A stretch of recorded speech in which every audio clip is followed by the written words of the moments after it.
All right, guys, here we go again. Back to our normal Devil's Details. This is Devil's Detail number 19. Only 2 more to go on this list. We are far from done because I really enjoy doing this show, this format with you guys. I hope you guys have enjoyed it. And it's crazy to think that I've only got 2 more of the official Devil's Details to work through. I have a lot of other thoughts to hit on because this is branched out into a whole series of ideas we'll get to down the road. Anyways, this rule has a very unsexy name. It's called stamina. Higher reps, higher rep ranges with fewer movements. And while it has an unsexy name, what is stamina? I think stamina, of the 10 general physical skills that CrossFit lists as one of their definitions of fitness: cardiovascular endurance, stamina, strength, power, flexibility, speed, coordination, agility, accuracy, and balance. I think stamina is the most often misunderstood as to what does stamina mean. I think a lot of people think they know what it means, and they don't. People think that stamina is cardiovascular endurance. It is not. People think stamina is strength. It is not. People think intensity is stamina. Intensity is not stamina. People think, just endurance in general is stamina. It is not in the way we use this term. And so I'm going to spend this episode using like 3 different examples because so I've used this before. There's the definition of porn. It's hard to explain what it is, but you know it when you see it. I think stamina is the opposite of that. I think you often think you know what stamina is and think you're looking at stamina, but you're looking at endurance. You're looking at strength. You're looking at intensity, and you're mislabeling it as stamina. So, what is stamina? Stamina is, the way I would define it, enduring strength with a localized muscle fatigue element involved. So let me give examples of that. A long run is not stamina. That's endurance. A long row is not stamina. That is endurance. These are cyclical movement patterns using the whole body. You're not going to hit muscular fatigue. That's not going to be why you stop on either of those movements. Now, make it a long run where I'm carrying a heavy sandbag on my chest or carrying a box. Now we're talking about stamina because now there is a localized muscular to fatigue element involved. If you guys remember, there was the Capitol event at the games and Haley Adams was winning the whole way. There was a run, there was some farmer's carry, there's a whole bunch of different elements, but it was mainly just grunt work going. And then at the very end, there was a very heavy sandbag you had to walk up some stairs with. She was 5 steps from the top and she'd been leading the whole race, and she couldn't, her arms, and I believe in Haley's guts, I believe in her willpower, she couldn't do it. Her muscles let her down and she couldn't pick up the bag, and like 5 girls passed her. And in fact, it was after that she bowed out of competitive competition. She's back this year. I'm very happy she's back. But that was stamina. That was localized muscular failure that prevented her from working on. And I will revisit this a couple more times. When you're forced to rest because of cardiovascular endurance, you want to rest. When you are forced to rest because of power, intensity, that kind of stuff, you want to rest. You're miserable at those points.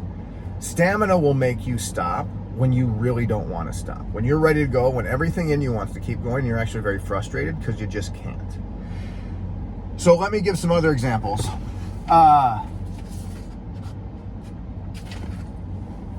The Air Force has a physical ability and stamina test, and I love it's very appropriately named. I know of this test because we've had several Air Force people at the gym that have to do this. It's 1 or 2 minutes of sit-ups, push-ups, pull-ups, not all mashed together. You do all of one, then all of the other, then all of the other. That is a stamina test because it's one movement done for that time. During that test, I'm sure you will want to do more pull-ups in those 2 minutes or whatever it is, and you can't because your muscles are letting you down. You want to, you're not miserable, you just aren't strong enough, you don't have enough stamina on those muscles to do another pull-up. Same with the push-ups. You're going to hit failure in your shoulders, in your arms, and you're going to want to do another push-up, but you just can't. They also have, they do a 1.5 mile run, and this is where I think this test is appropriately named physical ability and stamina test. A 1.5 mile run, for the people that are good at that, they're getting that done in under 10 minutes, maybe somewhere around 8, somewhere around there. That is a max effort on that run, And while I would say it is not, this is where it becomes a gray area, not specific muscular localized fatigue, you are working at your max capacity on that for that time frame. If it was a 3-mile test, that now becomes an endurance test, because 3-mile test for most people doing that's going to be in the high teens, low 20s when they do that 3 miles. You're naturally running at a lower intensity pace, a lower, not as close to your max volume, because of just the time duration involved. So I think all of those do replicate stamina more. And as I go through this, you guys can be like, this is all semantics, Dan, who cares? You should care, because I think stamina, of all of those 10 general physical skills in everyday life, no physical ability is used more often. We need stamina in so many things we do, and I have to program specifically for it, or it can get missed. It will get hit indirectly. Like stamina is always involved, just like cardiovascular is always involved. But I need to program where that will be the limiting factor. And let me give a couple of other examples. Let's say I programmed a workout. Let me give the not stamina version. 10 rounds of 10 handstand push-ups and 10 calories on the rower. All right, so you're gonna do 10 rounds of that. So 100 handstand push-ups and 100 calories on the rower. By nature, if you go into that and you're thinking about it, I think you're gonna pace on those handstand push-ups in sets, chunks that you think you can handle. Maybe you're the type you can do all 10 each time. But even if you can, I doubt you're going max capacity on the row. You're using the row as a rest, because your shoulders and arms are gonna need that rest to keep going at that rate on the handstand push-ups. For a lot of people, it might be doing 5 and 4, 5 and 5, 6 and 4, 4, 3, 3, whatever. You're gonna find a pace on the handstand push-ups you can maintain and use the row as a break in between. You're not going as fast as you can on the row, because if you are, and you're getting that row done in 30 seconds, you're just gonna end up sitting around on the handstand push-ups, because going back to my point, when stamina is the limiting factor, you can wanna go really bad, and we all know this. You wanted to do another handstand push-up and you just can't. You've lost them for the time frame you're in, for that time being. Now, I wanna program for stamina with that same 2 movements. 50 handstand push-ups, 50 calories on the rower, 50 handstand push-ups, 50 calories on the rower. Same number of total reps. I'm doing 100 handstand push-ups and 100 calories on the rower, but let's talk through how that works.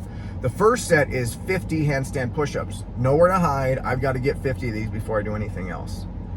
You're going to have to take that in chunks that is manageable for you. And if you hit failure and you're not to 25 yet, you're kind of screwed.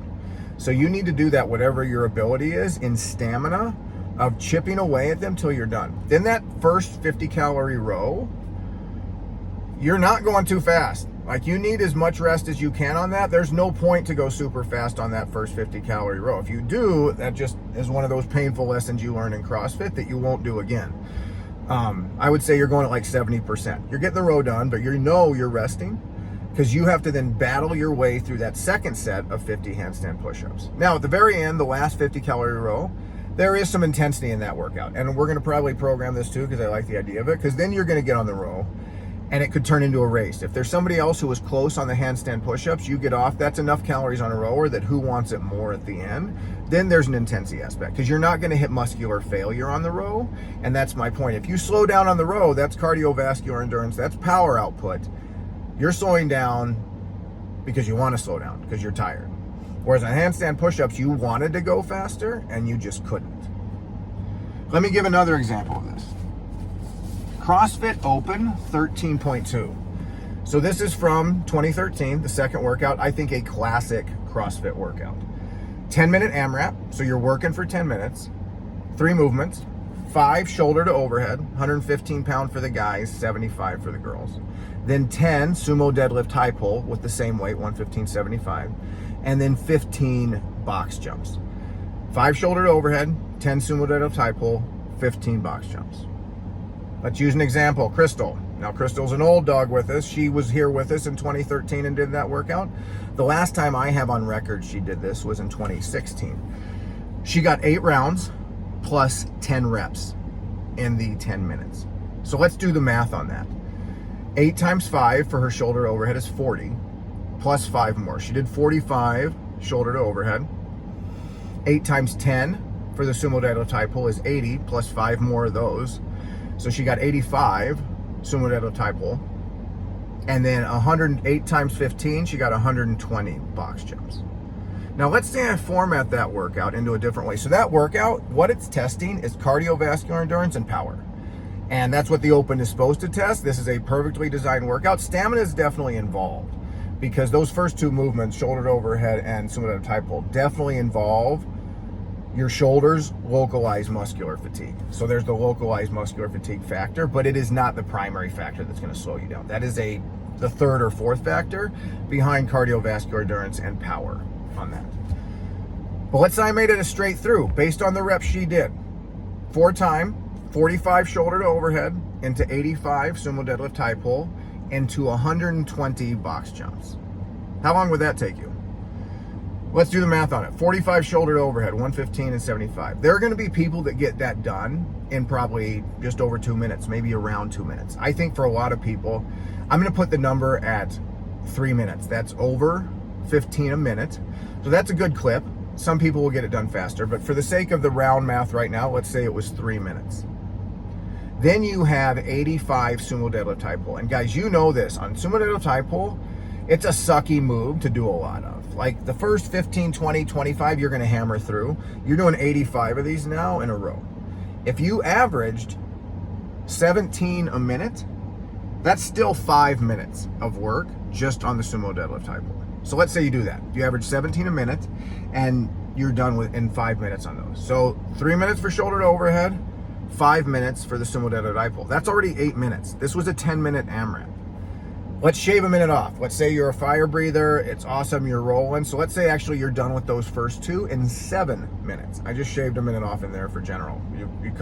You were able to go a little bit faster than that on the rep ranges. You now have 3 minutes to get 120 box jumps. How many of you guys think you're getting 40 box jumps a minute for 3 minutes at the end of that workout? I'm going to say not many. How long is that going to take you? Let's say you could average 20 box jumps a minute, which is a fast pace. That's still 6 minutes of box jumps. So that means if it was 7 minutes for the first part, now we're at 13 minutes. Let's say you're faster than that. Let's say you can do 25 box jumps a minute through all 120 box jumps. Now, so that's just under 5 minutes. You're at 4 minutes and 45 seconds. To get the work done, Crystal got done in 10 minutes. Took, I think, a fast person 11 minutes and 45 seconds to do that same work. So almost 2 minutes more. Now, there may be some that could get done a little bit faster than that. Myself personally, I'm looking to get that done in 14 minutes. I think that amount of work, if we go straight through, my goal in my head would be I'm going to get this done in 14 minutes. Now, I think on either format of that, Crystal does beat me. But the point is, again, what I'm trying to drive home is stamina is enduring strength in localized muscles.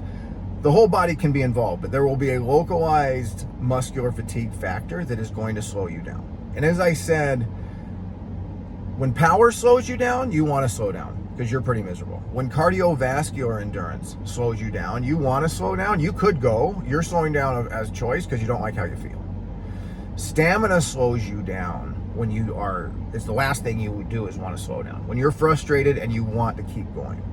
And so I say that with the fact when I'm trying to train this is when you guys asked me how I came up with rep ranges, there's a million factors, but a big factor is, am I trying to train for power? Am I trying to train for intensity, like the last rule? If I'm training for intensity, I'm going to make these much smaller chunks and you're going to do a lot more of them. If I'm training for stamina, it's much bigger chunks, much fewer transitions, and you just got to hammer your way through it, and do those muscles have the ability to do that? All right, guys, I hope you found that interesting. I'll talk to you next time. Right on.